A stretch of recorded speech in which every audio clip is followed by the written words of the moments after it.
लेकिन अब हम चलते हैं हमारे स्पेशल गेस्ट की तरफ। अब आगे मुड़ते हैं वैभव जी के पास।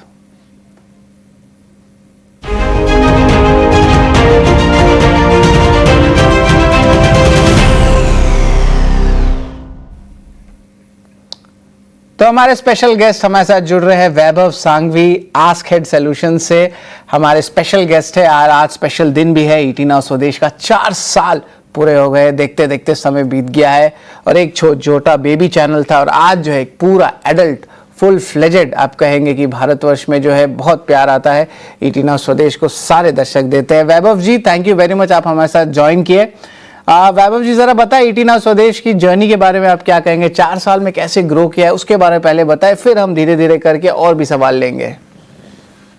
नहीं, ऑफ कोर्स आई थिंक बहुत ही बेहतरीन ग्रोथ रहा है और फर्स्ट ऑफ ऑल आपको, आपकी टीम को और सभी श्रोताओं को बहुत बहुत बधाई हो, बिकॉज ईटी नाउ स्वदेश ने काफ़ी अच्छी पहल की है in terms of making people aware about investing on an overall basis.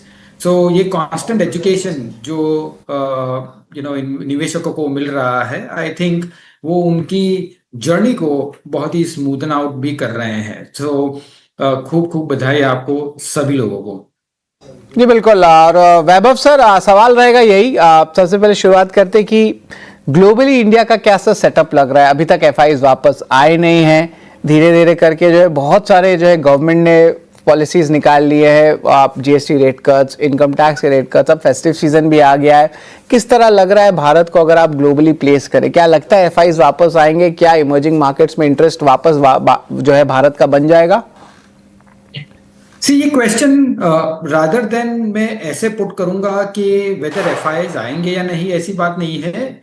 कब आएंगे ये एक क्वेश्चन रहेगा, बिकॉज ये चॉइस नहीं है कि वो इंडिया में निवेश करे या नहीं करे। It is just a matter के when they would invest. Now ये जानने के लिए आई थिंक दो मुख्य पहलू हैं यहाँ पे। वन, अगर आप देखें कि फ्रॉम अ यूएस पर्सपेक्टिव और फेड इंटरेस्ट रेट पर्सपेक्टिव एक डायरेक्ट कोरिलेशन रहा है ऑलवेज कि जब भी हम हायर रेट्स देखते हैं फेड में, तभी हम ओवरऑल इमर्जिंग मार्केट्स में काफी रिडेम्पशंस देखते हैं जनरली। तो अगर आप इसे ट्रेस करें 2021 में जब इंटरेस्ट रेट्स बढ़नी चालू हुई, वहां से अब तक हम देखें तो जनरली हमारे flows emerging market as a basket में नहीं आए हैं।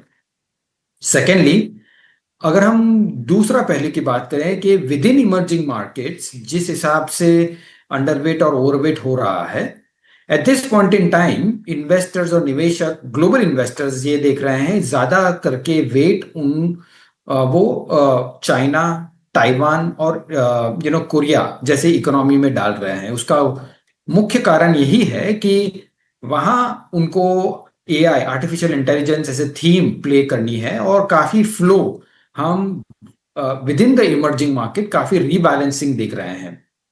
सो ऐसा वक्त था जहां इंडिया काफी ओवरवेट चलता था with in emerging market basket, अभी साइजेबल अंडरवेट है। So on an overall basis जब हम अर्निंग्स रिकवरी देखेंगे इंडिया में, तभी हम देखेंगे कि ये एफपीआईज काफी अग्रेसिवली आके इंडिया में निवेश कर सकते हैं। अभी उसे 3 महीने लगे या 6 महीने लगे, it's a big question mark, but on an overall basis I think the direction is very clear कि FPIs from a longer term perspective India को इग्नोर नहीं कर सकते हैं। बिल्कुल, ये बहुत बड़ी बात कही आपने कि एफपीआईज लॉन्गर टर्म के लिए भारत को इग्नोर नहीं कर सकते। लेकिन सर, अगर बात करना हो कि कौन से सेक्टर्स में जो है आपको वैल्यूएशन कंफर्ट लग रहा है, कौन सेक्टर्स में जो एक अच्छी अपमूव देखने मिल सकती है, फंडामेंटली क्या ट्रिगर्स लग रहे हैं, जरा पॉजिटिव वाले सेक्टर्स के बारे में बताएं जहां पे आपकी नजर है। अगर हम देखेंगे कंसिस्टेंटली गवर्नमेंट की पॉलिसीज एक हमेशा एक पॉजिटिव ट्रेड की तरह हमें देखना चाहिए। और व्हाई डू आई से, बिकॉज अगर हमने लास्ट 10 साल में देखा कि गवर्नमेंट का क्लियर फोकस सप्लाई साइड पे रहा है अभी तक। और सप्लाई साइड की बात करें तो काफी रिफॉर्म्स आए हैं, from GST to bankruptcy law to corporate tax reduction, make in India, PLI, वो सभी अगर हम क्यूमुलेटिव देखें तो काफी तरीके से उन्हें कॉर्पोरेट सेक्टर को बूस्ट और इन्वेस्टमेंट्स को बूस्ट दिया हुआ है, in addition to the capex जो गवर्नमेंट कर रही है। हमें लगता है ये कंटिन्यूड रहेगा। But in addition to that, अगर हम लास्ट एक साल की बात करें तो extra focus has come into consumption side, right from central bank to state government to central government. हमने काफी रिफॉर्म्स देखे हैं, including income tax reduction, GST reduction for consumer. So all in all, हमें नेक्स्ट 12 टू 24 मंथ्स की अगर बात करें तो सेक्टर्स अगर देखें तो कंजम्पशन एक बड़ा सेक्टर बैठ सकता है, right from discretionary to staples.